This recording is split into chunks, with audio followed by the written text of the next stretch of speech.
The Dance of Dragons, a true telling by Grandmaster Munkin, being a history of the war of Targaryen succession between the Princess Rhaenyra and Aegon, second of his name, that nearly destroyed the realm. The Dance of the Dragons. A stupid name for a Targaryen civil war where my ancestors danced away my birthright. Before the war, House Targaryen counted 18 dragons. By the end, we had 2, and nearly as few Targaryens. We would never be as powerful or as feared again. The dance began, as many dances do, with an old man and a young girl. The queen had failed to produce a son for her king, so he anointed his daughter, the Princess Rhaenyra, as his heir.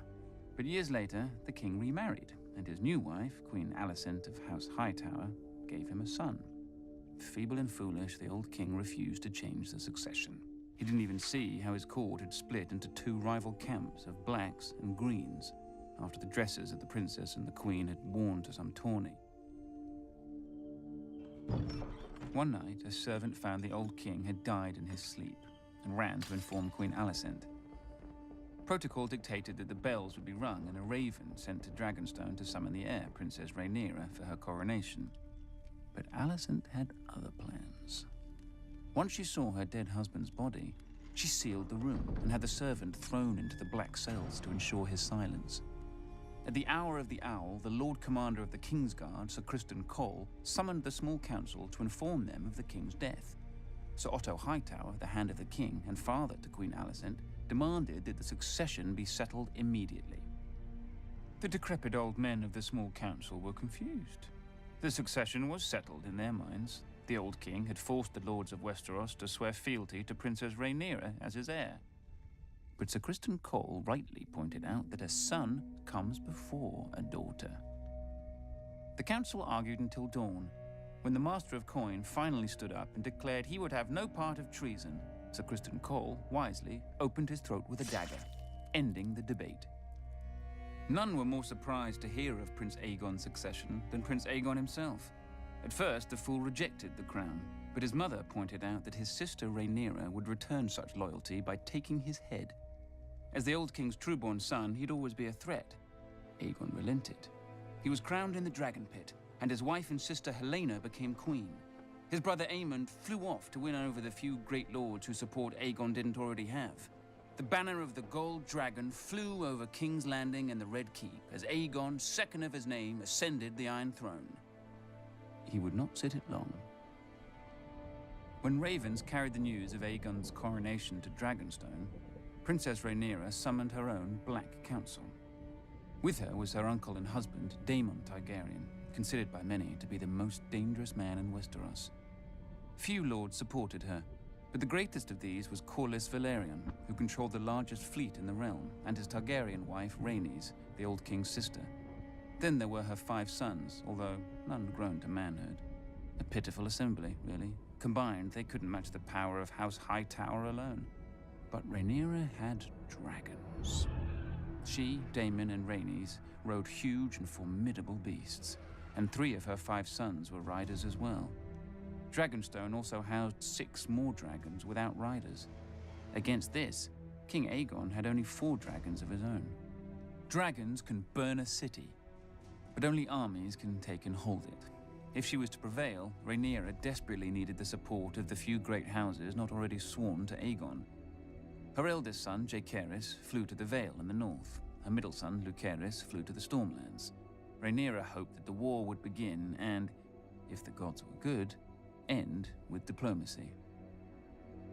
As always, they weren't. Little Prince Lucerys must have wet himself when he entered Storm's End and found King Aegon's younger brother Aemond already with Lord Baratheon. Aemond was fearsome even before he lost his eye and set a sapphire in its stead. But the princeling pleaded his mother's case. Finally, Lord Baratheon made his decision. Go home, pup, and tell the bitch your mother that the Lord of Storm's End is not a dog she can whistle up. As Aemond's false eye gleamed at him, the princeling fled the castle and mounted his young dragon, Arrax. The rain fell in sheets, and great bolts of lightning lit the world bright as day. Arrax was struggling to stay aloft in the gale, when a roar shook the very foundations of Storm's End. Aemond rose through the clouds, and below him, the monstrous Vhagar. Vhagar was 5 times the size of Arax, and the hardened survivor of 100 battles. Vhagar caught him above Shipbreaker Bay. Watchers on the castle walls saw distant blasts of flame, and heard a shriek drown out the thunder. Prince Lucerys fell, broken, to be swallowed by the waves. With his death, the War of Ravens came to an end, and the War of Fire and Blood began. When Rhaenyra heard of her son's death, she collapsed. She considered ending the war right then, until a raven arrived from her husband, Daemon.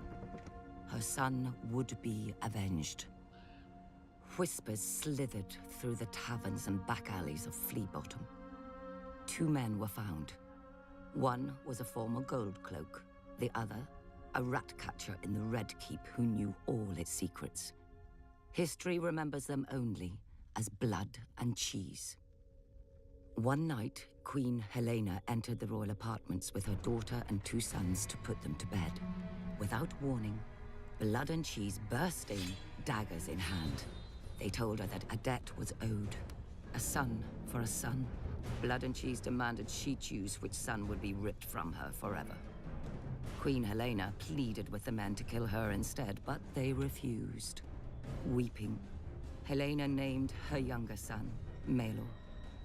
Perhaps she thought the boy was too young to understand. Or perhaps because the older boy was King Aegon's firstborn son and heir. "You hear that, little boy?" Cheese whispered to the younger son. "Your mama wants you dead." Then Blood struck off the older boy's head with a single blow. When the guards burst in, they found Queen Helena still screaming, clasping her dead son's body to her, mad with grief. The blood of their children transformed a dynastic dispute into a war of annihilation. The grief and rage of losing a child could burn down the world. Either Aegon or Rhaenyra could live at the end, but not both. Rhaenyra's forces struck yet another blow. The moment the Lord of Harrenhal saw Daemon Targaryen circling the castle on his dragon Caraxes, he struck his banners and surrendered. The Blacks now had the strongest castle in the Riverlands. Darker news still came to Aegon. Thanks to Rhaenyra's sons, Winterfell had declared for Rhaenyra, as had the Vale. Furious, Aegon dismissed his grandfather, Sir Otto, as Hand, and appointed Sir Criston Cole, who swore to march on all the lords who had declared for Rhaenyra and put their castles to the torch. Cole and the royal army first marched north and laid siege to Rook's Rest, a black stronghold near Dragonstone. When their lord saw their approach, he sent a raven to Rhaenyra, begging for help. For days he watched his fields and villages burning, with no response from his queen, until one day, a shadow passed over the Green Army. Rhaenyra had sent not an army, but her former mother-by-law, Rhaenys, and her dragon, Meleys. As her ancestor had done at the Field of Fire, Rhaenys gleefully began to incinerate Sir Criston's army. But Aegon had set a trap, and Rhaenys had flown right into it. As Rhaenys and Meleys blanketed Sir Criston's troops in dragonflame, 2 other dragons rose into the sky. Aemond on Vhagar, and King Aegon himself on the gleaming Sunfire. To her credit, Rhaenys didn't flee. Dragon fought dragons, and a second sun blossomed in the sky. When the smoke cleared, only Aemond and Vhagar stood uninjured. Sunfire, the most magnificent dragon in the world, had one of its wings almost completely torn from its body. Trapped beneath Sunfire was the king himself, broken and burned so badly in places that his armor had fused onto his flesh. His body survived, but his mind was given over to milk of the poppy. Meleys had been torn to shreds, and her rider, Rhaenys, was a pile of ash.